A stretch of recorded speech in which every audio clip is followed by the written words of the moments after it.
Welcome and thanks so much for tuning in to Defense Tech Week 2024. I hope you're enjoying all of the great events and content we've put together for this week. I'm Billy Mitchell, Executive Editor for Scoop News Group's editorial publications, and I'm thrilled to kick off an installment in our Defense Tech Week Spotlight series. This episode revisits an interview I recently did with Egon Rinderer, CTO of Shift5, exploring how tech and data are playing a more essential role in military operations. In the conversation, we explore a number of things from how tech can be a recruiting tool for the military to the role that tech plays in the U.S. military's shifting competitive landscape to focus more on great power competitors and the new threats that services face, like GPS spoofing and small-scale drones. We'll go now to that interview. Enjoy. Egon, thanks so much for joining me on the podcast today.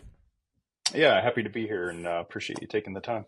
Absolutely. Well, really excited for our conversation. And, it comes from an impetus of some news that came out late last year with the Air Force in December announcing a new round of bonuses worth up to $600,000 that are designed to retain manned aircraft and drone pilots because there's been a significant shortage of pilots. So I wanted to start there with that news angle and kind of ask you, with that shortage and that effort to look to retain and keep some people on amid that shortage, how do you think pay and bonuses are doing in terms of a solution to be able to keep pilots around to solve some of the ongoing aviation talent problem that the U.S. military is facing?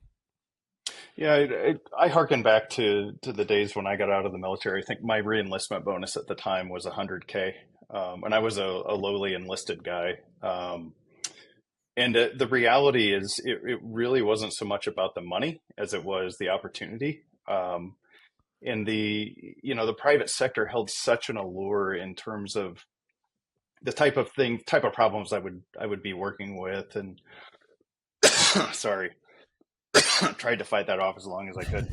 No worries. We Um, can cut it out. yeah, excuse me.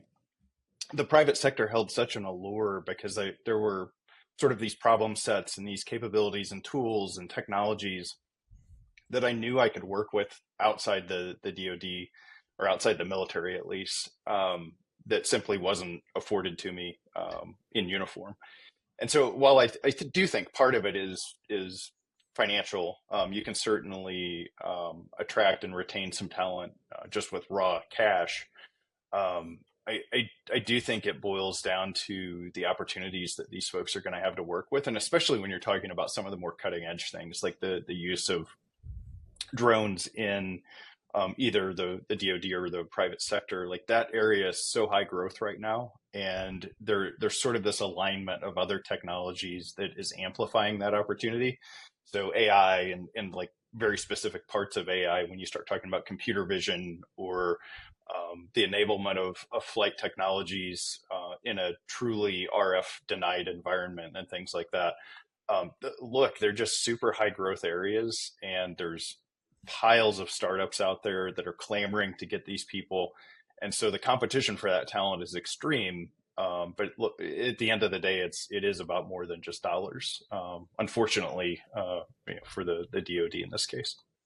So what is that? I mean, just to kind of give myself and also the listeners kind of a look on the inside, particularly on the military side, you're kind of comparing it to the private sector and some of these grand opportunities with the latest tech. Then what does that mean the military looks like currently with its sort of, legacy systems, kind of Yeah. lack of equipment and things like that? Yeah, I do think it certainly depends on where you're working inside the military. Like, the closer to the super pointy tip of the spear you get, the more cool tech you get exposed to and get to work with. But I mean, that is it's an inverse funnel, or an inverted funnel rather. There's only so many slots at that super pointy tip. And when you're talking about, you need pilots to fly every one of the aircraft that we have. And some of those are super exciting, cutting edge. Others are, the B-52, which is 70 plus years old at this point. So it's, that really advanced tech is making its way into the DoD. And I will say that the Pentagon is getting it's improved significantly in their ability to start incorporating some of this cutting edge tech much quicker than it has in the past. But it's still a giant organization. It's still, bureaucratic in nature by necessity, right? A giant, large organization like that needs to have some bureaucracy in order to keep things from flying apart. Um, I, the short answer to your question is it's improving, right? We're getting better about getting that interesting tech incorporated in, at least in like innovation cells and things like that, much more quickly than we used to. I look at some of the recent experiences I've had supporting DoD out in the field, looking at the innovation cells that they have, even forward deployed, doing some really interesting things like with drones and additive manufacturing on site at forward operating locations. Um, they're getting much better about it, and I do think that will help. You sort of combine that with the financial incentives, and it's certainly going to help things. But there are larger problems, I think, that are contributing to this than just money and opportunity. Like you do have some impact just in terms of like fleet size and the number of hours a pilot gets at the stick and that sort of thing, which are significantly less than what they were 10 or 15 or 20 years ago. Very interesting. Yeah, and obviously there's so many facets of technology that can be applied to the whole life cycle of a flight. One of which is sort of, the wheels on the ground, the planes on the air. We're making sure that this baby can fly. That sort of maintenance aspect, and I know that that's something that's incredibly hard to do with that sort of predictive nature. Mm-hmm. But a lot of this technology, AI and such, is making that better. So talk to me about predictive maintenance sort of as a strategy to manage supply chain problems and how it adds to like overall job satisfaction as well as mission capability for those flights. Yeah. So I think you have to sort of dig into the numbers before you dig into the outcomes. So look at it this way. Right now, not quite 50% of our fleets across the Air Force, and I'll just use Air Force for the example, but right around 50% of the fleets are past their designated service life. In other words, we're talking about over half the aircraft are older than they were designed to be, and still be functional, right? And then you also look at the fleet sizes, which like this isn't everything, but during Desert Storm, there were approximately 4,000 fighter aircraft in the Air Force. Today, there's approximately 2,000, right? Back then, every pilot was getting 18 to 20 hours a month of flight time. Today, they're looking at somewhere between 6 and 8 hours a month, right? So first of all, the thing that pilots love to do most, which is fly, they're getting less opportunity to do that. The aircraft that they're flying are aging out.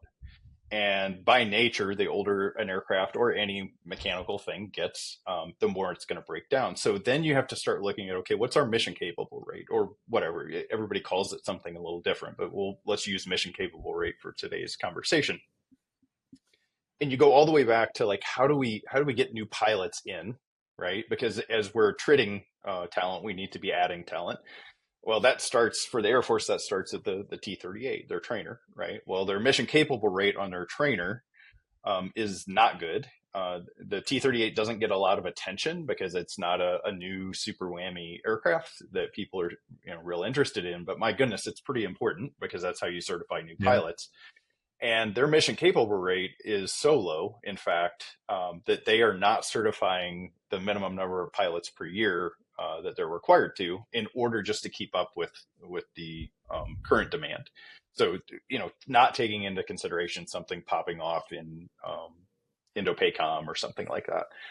And that if you look at that problem, that mission capable rate problem, it's throughout all of our platforms in DoD, and it's not just aircraft. But for this conversation, we'll stick to things that fly.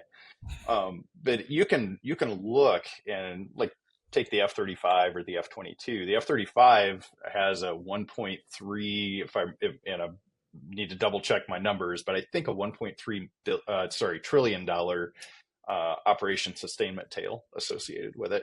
And even with that, their mission capable rate is below what it should be.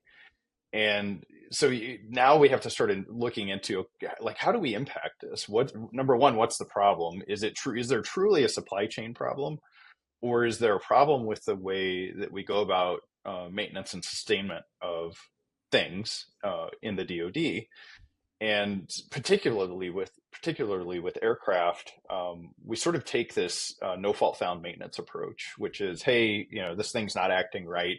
Here's a list of the 12 components that could be a factor in that, and sort of start replacing those until the problem goes away. And that's a very a super simplified version of it, but that's sort of the way that we do maintenance today, because it's not really data driven. It's data driven in so much that I have a maintenance laptop, I plug it into a thing, I download some data, and it'll give me error codes, right? What we haven't done though is treated these platforms as things that radiate data, like piles and piles of data. The problem is that most of the data that these things radiate sort of evaporates off into the ether. You have components that are talking back and forth thousands of times a second. And somewhere in those thousands of messages per second is a little needle that's buried, some thing that will inform you of a problem sort of in advance. Think of it as a leading indicator. And if you were to harvest and capture and analyze that data, just like we do in the rest of the enterprise IT world, you can develop a fairly accurate conditions-based maintenance capability. And that's been proven, right? There are organizations like RSO and others that are working on this problem and have had actually a tremendous amount of success, even with a pretty minimal amount of data coming off of these platforms. But if you approach it as a data problem, you approach the platform as a computer, which it effectively is. It's a collection of very small real-time components that are operating back, communicating back and forth and operating in symphony with each other as a computer. If you instrument it like that and you approach it from the standpoint of treating it as a data problem, you can actually develop a pretty interesting and pretty accurate conditions-based maintenance capability that will tell you, right, aircraft's in the air, I saw the first indication of premature failure of this component. I'm going to send a message to the maintainer so that they can be waiting on the tarmac when this flight touches down, part in hand, do a part swap, not have to guess and not have to go through a series of 5 or 6 or 7 components that they're going to swap over the course of weeks and then do check flights and things. But actually, no, here's the problem, here's the component, swap it out. That then feeds into, just in time inventory of these parts and a really solid understanding of what parts we need to keep on hand and where we need to have strategic placed reserves. If we're going to go into this particular area of operation and send aircraft there, here's the set of parts and supplies that we need to have available within 1 or an hour or a day or a week's lead time, whatever the case may be. At the end of the day, it's all data, right? It's no different than the data that a factory uses to be able to build cars or trucks, or that a store uses to keep their inventory on the shelves. We just haven't tackled it as a data problem historically. And how do you do that? Just up in the focus on data, or is it a tech issue, a culture issue? Yeah, so the real issue is that we haven't done a good job of instrumentation to date. We rely on the organic capabilities that the platforms have, which are usually very, very rudimentary, right? So most people think, well, it's an aircraft that's got a flight data recorder. It does, you're right. That flight data recorder is recording probably single-digit percentiles of the total data that platform is producing. If you get off of aircraft and you start talking about ground vehicles or maritime, it gets very close to zero, other than really, really large systems will have some sort of error logging, that kind of thing. That's usually vendor specific. So if it's got a Cummins engine or a CAT engine or something, there'll be a maintenance computer for that engine that can download error codes, much like you would plug into your car, right? But there's no sense of hey, we want to do full take data acquisition, retain that data, do real-time analysis to look for leading indications of premature failure or security events or something like that, but then also aggregating that data, right? We have, for instance, we're working with DoD programs where we're doing that data acquisition, we're doing that real-time analysis, but then aggregating that data in some place like Advana, where other organizations like RSO can go pick it up or directly compute against it for doing the type of work that we're doing or that they're doing with conditions-based maintenance on a handful of the fighter aircraft and some other platforms. There are systems of authority where this data can live it really, though, it has to start with the instrumentation and sort of the preparation of that data to make it useful, right? So it's not just a pile of ones and zeros. That is important. I need all those ones and zeros, but then I need to do things like translate them and make them human readable and add context and metadata, and tag it and label it and have a data dictionary associated with it, and then put it someplace where other consumers can get to it to do interesting things with it, whether that's train ML models or do maintenance modeling or whatever the case may be. But it does start with that full data acquisition, which today is just not an organic capability that was ever built onto these platforms. And so it's a retrofit on existing, which can be done with relative ease. It's not a huge lift if you do it right.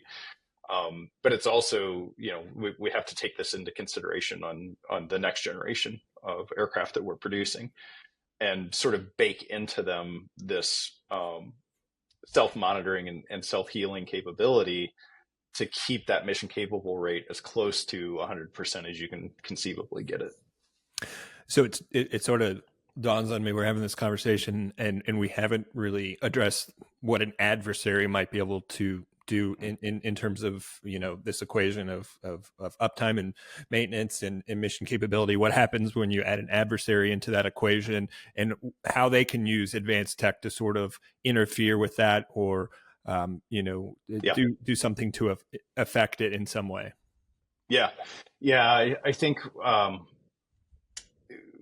when we think of adversarial actions, we tend to think of Hollywood, right? So, airplane is flying and it gets hijacked in the air. Is that a concern? Yeah, it is. At least it should be. People should be cognizant of the fact that these platforms were built. All the components talk over serial buses. Those serial buses don't have a sense of security built into them. It's very much this idea of security through obscurity. We spent the last 30 years paying for that in the enterprise IT world, because we sort of took that approach back in the 80s. Didn't work out well for us, and we're sort of repeating the sins of the past there. There's good reasons for that.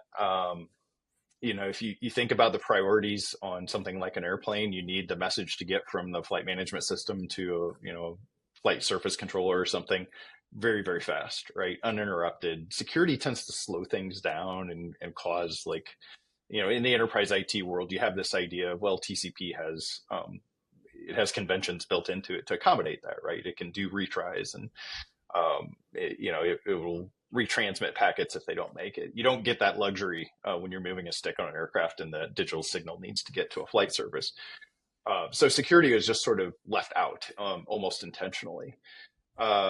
Okay, we know that it's going to be that way for a while, because you don't just wholesale change the bus architecture on something like an aircraft. That takes decades to come up with a new architecture and a new protocol and all of that sort of thing. So what we have to be concerned about is not just sort of that Hollywood diehard scenario, but really, if I'm a savvy adversary, all I want to do is keep your aircraft on the ground when you need to put them in the air. And the easiest way to do that is to create maintenance issues for you, or at least the appearance of a maintenance issue. There are lots and lots of ways to do that. Some are very exotic. Some are very almost ham-fisted. None of them are terribly difficult, unfortunately, for us. Those points of entry can be sort of old school, like what you would think, infect a maintenance laptop, use that as a proxy. The maintenance laptop gets connected to the aircraft, causes some persistent problem that looks and feels very much like a maintenance issue. And that maintenance issue becomes a persistent problem across the fleet, right? And there are, we obviously have to be a little cautious with discussions of things like that, but there are ways that an adversary can do that, that can be triggered, that can, at the right place, right time, suddenly I've got this outbreak of major maintenance issues across my fleet and I can't get aircraft in the air. That then creates a supply chain backlog, because now I need 40 of this part, where historically I've needed, maybe 2 a year or something. And now it's going to be months before I can get these things fixed, whatever the case may be. Our adversaries are very savvy. I think that there is a huge amount of research going on within PRC and not quite as much elsewhere, but certainly there, Russia and other great powers are looking at this as an exploitable attack surface. And so we need to be cognizant of the fact that, like, look, the way that you secure a system that has full and open communication, unencrypted, unsigned, uh, non-authenticated access once you're on the platform to get on the bus and start communicating with other components, is to monitor that. And that goes back to that same, like, the exact same thing I need for to implement conditions-based maintenance is the visibility and acquisition of that data, and then the preparation of that data for both real-time analysis and post-analysis.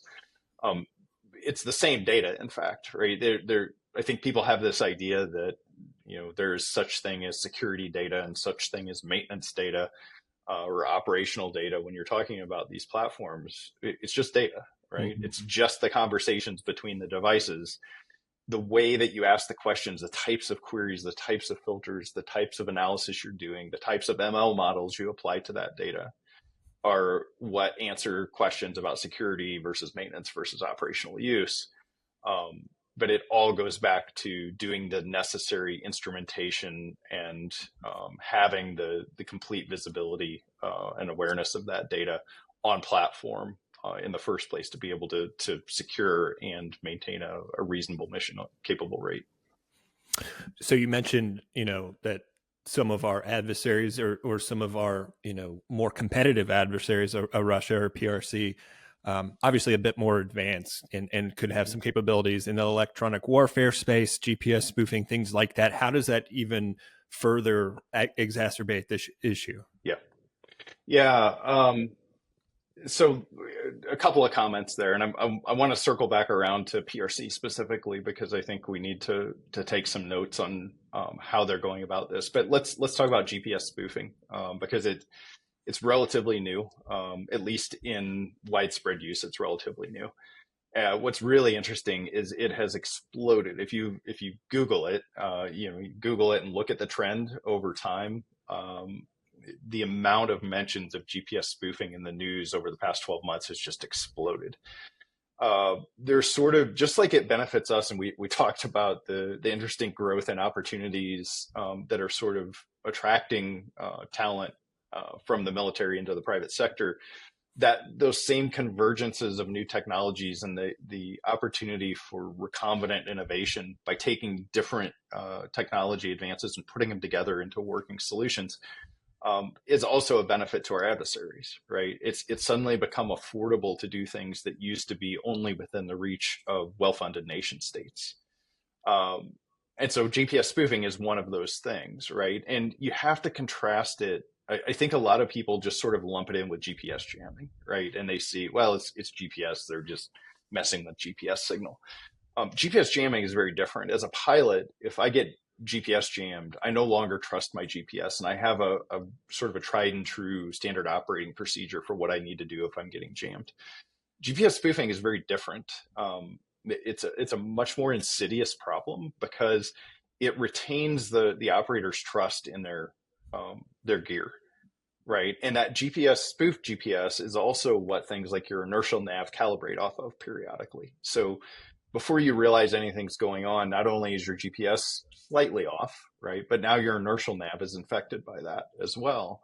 And slightly off at 20,000 feet is a lot less of a problem than slightly off when you're coming in for a landing over treetops, right?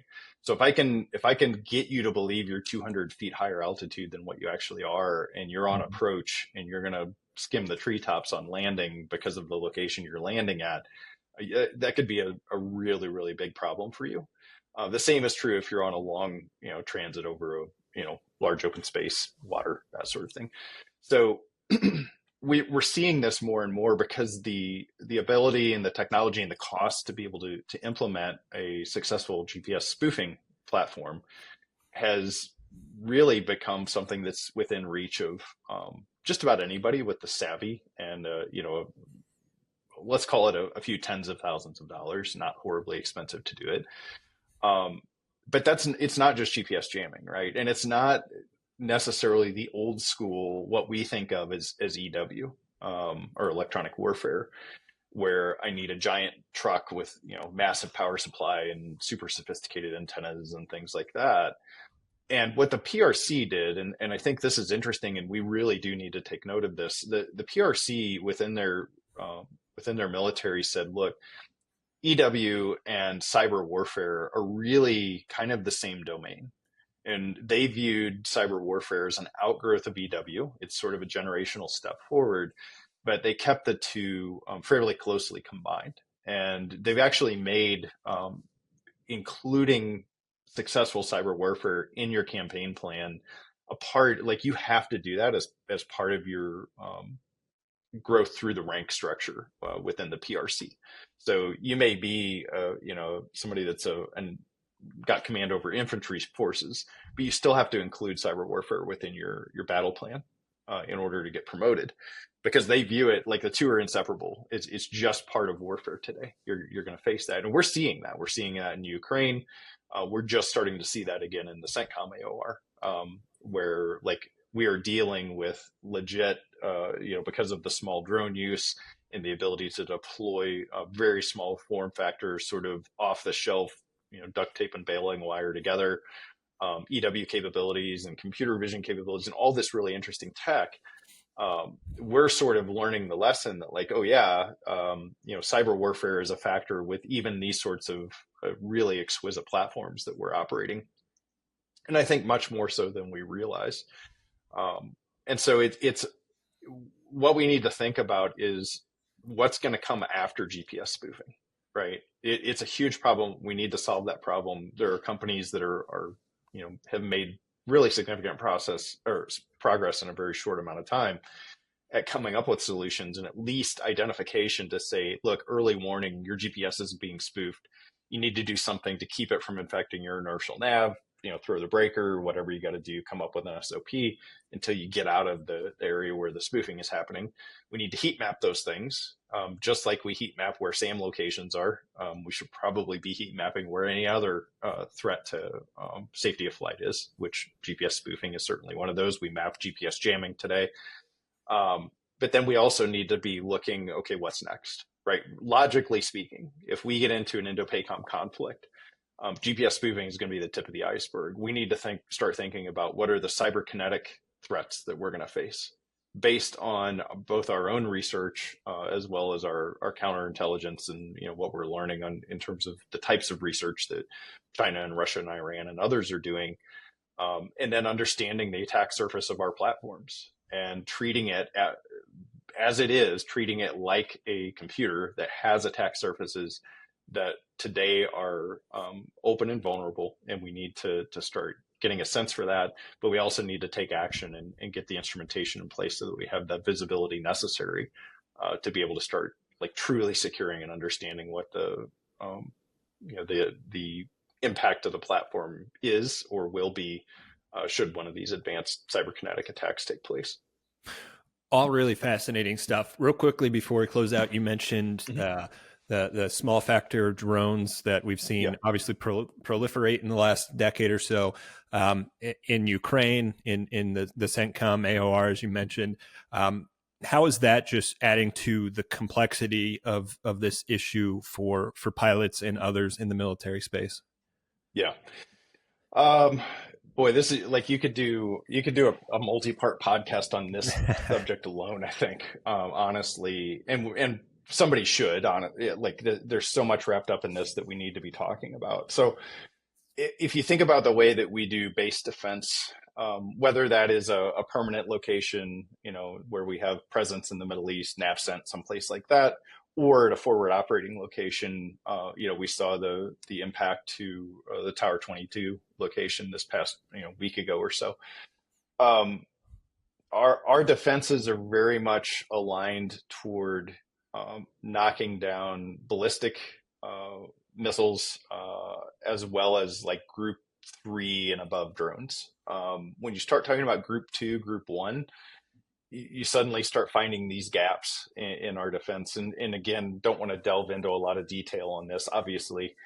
But look, if it doesn't have a heat signature, it doesn't have a large radar cross-section. In fact, maybe almost none, depending on the materials that it's made out of. It's basically silent. It has a fairly sizable payload capacity, and it costs so little money that I'll throw 200 of them at you, right? And as long as 10% of them get through, I'm going to do enough damage that I can, there'll be something in the news about it. Probably at least, loss of material, loss of function, and potentially loss of life. I mean, we've certainly seen the efficacy of these things in the Ukraine conflict. Um, we have a gap in our ability to deal with those. And, it's easy to say, well, we can throw Coyotes rockets at them or something. Now you have this huge asynchronous cost factor, right? It's a $200 drone, and I'm knocking it out of the air with multiple $1,000 rockets, or Mm-hmm. tens of thousands of dollars of anti-aircraft defense. Um, we just don't have a good answer today. And that also causes a safety of flight issue, because look, if I don't even have to have armed drones, if I can just throw, 20, 30 super cheap off the shelf drones and fly them around and cause enough chaos in the area that you can't get your fighter aircraft in the air, or whatever it is that you need to launch. Like, it's the cheapest denial of service attack that you can imagine. And who cares if they all, get knocked down eventually? Like, the things are disposable anyway. And, I think we need to take two different approaches on this. One is, how do we close the gap in terms of our defensive capability?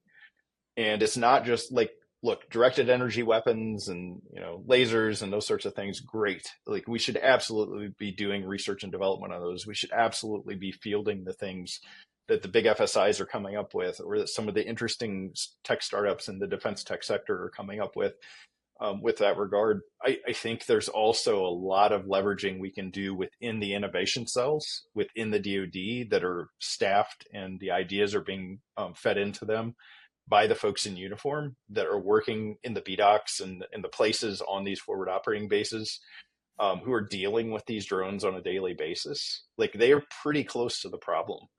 And I think there is a lot of good that can come from sort of blending the information that they can feed in, along with some of the rapid prototyping and rapid ideation capability in the defense tech startup world, and the work that the big, the sort of the old school federal systems integrators are doing.